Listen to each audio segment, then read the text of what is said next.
Thank you for joining us today, Operator Davis. Can you tell us about your encounter with Entity-0001 and the events that unfolded? Of course, it's not easy to talk about it, but I believe it's important. We were on a standard reconnaissance mission tracking rumors of Entity-001's presence in a remote facility. None of us were prepared for what we would encounter there. Can you describe the moment when you first encountered Entity-0001? We found ourselves in a dimly lit underground chamber, and that's when we saw it, 001, standing there, its presence overwhelming. We had received reports about its abilities, but experiencing them firsthand was a different matter. It didn't look aggressive at first, but that Operator Davis, I understand this is incredibly difficult, but could you please share more details about the tragic deaths of your fellow operators during that encounter with Entity-0001? We attempted to communicate with it, but our attempts were futile. It just stood there, almost studying us.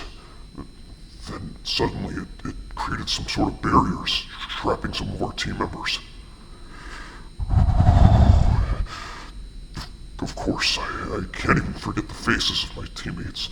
The room was getting darker. 001's barriers closed in on us. Maria, she was the first. She reached out, desperately trying to claw her way out of solid matter. Her fingers bloody, her voice choked with despair. We watched helplessly as her life was slowly crushed out of her. Right before our eyes, and there was nothing we could do. It must have been a horrific scene. Please, go on. John, he was strong and unwavering. That thing flicked its wrist, and John's head imploded. His screams of pain and desperation haunt me to this day. We all had to witness this. His voice suddenly cutting off, his brain splattered across the floor.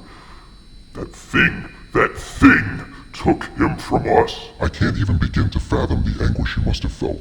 What about Sarah? Sarah.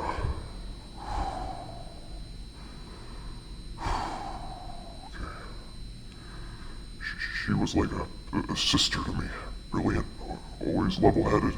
The emotional toll of watching our friends die in front of her was too much for her to bear. She was the last one. In her final moments, she couldn't endure it any longer. She turned her weapon on herself. It felt so hopeless just standing there, unable to save her or anyone else. Operator Davis, your account is heart-wrenching, and I am truly sorry for the pain you've endured. Your story serves as a stark reminder of the devastating impact these encounters can have on those who bravely protect our world.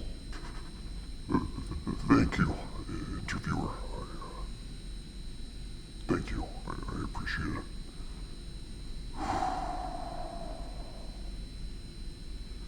Have a nice day.